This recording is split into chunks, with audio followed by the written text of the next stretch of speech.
News 28 मराठीमध्ये आपले स्वागत आहे। आजच्या मोठ्या बातम्यांबद्दल बोलूया। सिंहसेनेच्या उपोषणाला मोठं यश, पाणीपट्टीच्या बोजातून शेतकऱ्यांची सुटका। सांगली जिल्हा खानापूर तालुक्यातील शेतकऱ्यांच्या हक्कासाठी लढणाऱ्या सिंहसेनेच्या आंदोलनाला अखेर मोठं यश मिळालं आहे। टेंभू सिंचन कालव्याच्या पाणीपट्टी संदर्भात शेतकऱ्यांच्या सातबाऱ्यावर चढवण्यात आलेल्या अन्यायकारक बोजामुळे अनेक शेतकरी त्रस्त झाले होते।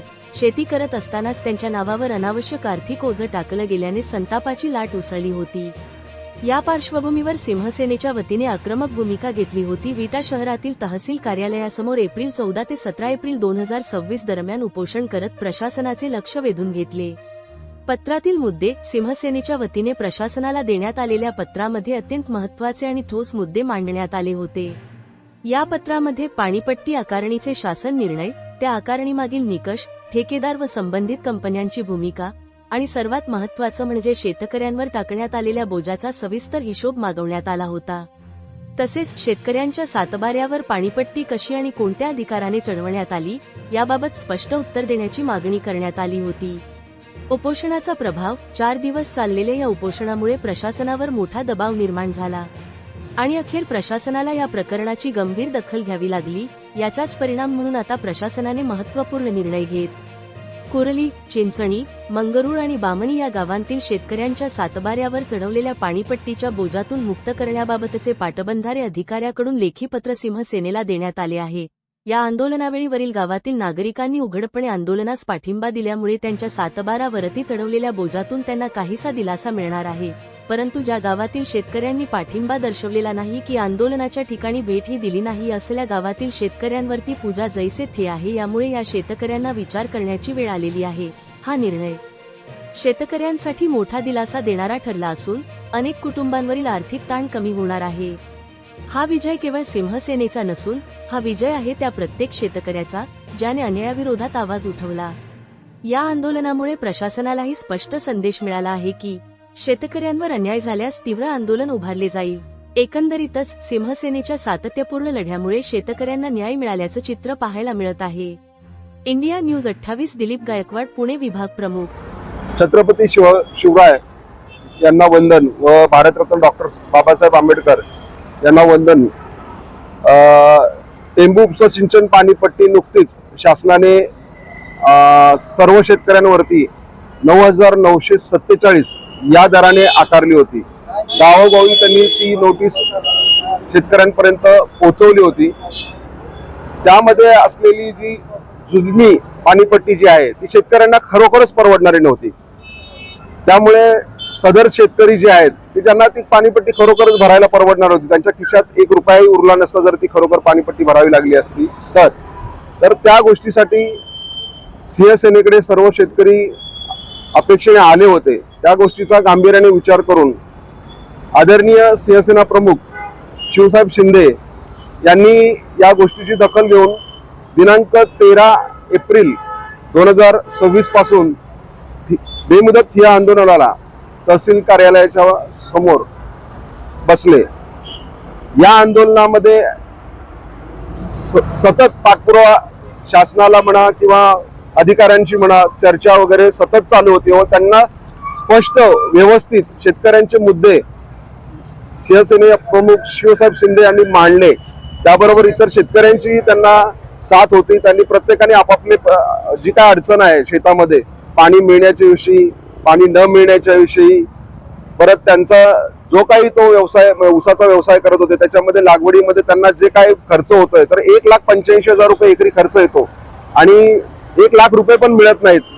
म्हणजे उलट त्यांना नुकसान होत असताना सुद्धा शासनाकडून आपण अनुदान अपेक्षित न करता शेती करतोय आणि त्यात आता ही जुलमी जर पाणीपट्टी जर आकारली गेली तर शेतकरी संपून जाईल। या पद्धतीच्या सगळ्या गोष्टी स्पष्टपणे मांडण्यात आल्या आणि आज दिनांक 17 एप्रिलला शासनाने त्या अधिकाऱ्यांनी सदर आंदोलनाची दखल घेतली आणि सदर पाणीपट्टी ही ते यावर्षी मागे घेत आहेत असं त्यांनी पत्र आम्हाला नुकतंच दिलेलं आहे आणि या आंदोलनाचं ते अभूतपूर्व असं यश आहे। तरी भविष्यामध्ये अशा गोष्टी होऊ नये म्हणून सर्व शेतकऱ्यांनी खरोखर जागृत राहायला पाहिजे। गावामध्ये आपण पारावरती बसून इतर गोष्टींची चर्चा करणं आणि पुढे येऊन या गोष्टीच्या वरती आपण स्वतः संघर्ष करणं, हे दोन भाग वेगळे आहेत. तरी मला शेतकऱ्यांना सांगायचं आहे की इथेच लढा हा संपत नाही. अजून आपल्या बऱ्याच मागण्या आहेत, बरेच प्रश्न आहेत जे सोडवण्यासाठी तुम्ही स्वतःहून पुढे या. गेले 5 दिवस माननीय शिवसाहेब शिंदे यांच्या नेतृत्वाखाली शिवसेनेने जे ठिय्या आंदोलन इथं चालवलेलं होतं, त्या ठिय्या आंदोलनाला आज यश आलेलं आहे. त्या ठिय्या आंदोलनाला यश जरी आलं असलं तरी तालुक्यातील सर्व शेतकऱ्यांना, टेंबू प्रकल्प प्रभावित सर्व शेतकऱ्यांना आज इथं मी आवाहन करते की संघर्ष इथं थांबलेला नाही. आज टेंबू सिंचन, उपसा सिंचन प्रकल्पासंदर्भात ज्या काही प्रलंबित मागण्या आहेत त्याचा पाठपुरावा सातत्यानं शिवसेना ही करणारच आहे. मग ती लढाई रस्त्यावरची असेल, न्यायालयीन असेल, प्रशासकीय असेल, त्या लढाईत शिवसेना कुठेही मागे हटणार नाही. पण आज प्रकर्षानं जी खंत इथं जाणवली ती म्हणजे जे पीडित लोक आहेत, बाधित लोक आहेत, बाधित शेतकरी आहेत, त्यांचा सहभाग कुठेतरी आपल्याला इथं कमी जाणवला. कारण अनेक असू शकतात, कारण काही असू शकतं, पण आज आपल्या हक्काची लढाई इथं आपण लढत असताना आपण इथं उत्स्फूर्तपणे सहभाग घेणं गरजेचं होतं. असो, शिवसेनेने आपल्या परीनं सर्वतोपरी प्रयत्न केलेला आहे. आंदोलनाच्या आदल्या 2 दिवशी तालुक्यातील जवळजवळ 22 गावामध्ये आपण रिक्षा पुकारून या आंदोलनासंदर्भात सर्व शेतकऱ्यांना जागृत केलं होतं, जागृत करण्याचा प्रयत्न केला होता.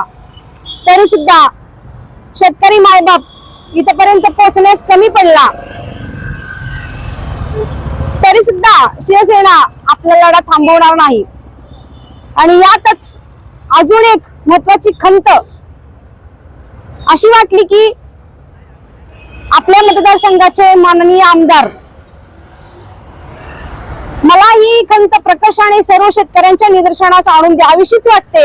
शिवसेनेनं विजय तर मिळवलाच आहे आणि इथून पुढे सुद्धा शिवसेना तो मिळवेलच, हा आम्हाला ठाम विश्वास आहे. परंतु आज तालुक्याचे लोकप्रतिनिधी म्हणून ज्या आमदारांनी, आमदाराच्या घराण्याने गेले 3 टर्म या टेंबू योजनेच्या नावाखाली माझ्या या मतदारसंघातील सर्व शेतकरी बांधवांनी मतदान करून आपणाला विजयी केलं, आपणाला ते पद बहाल केलं.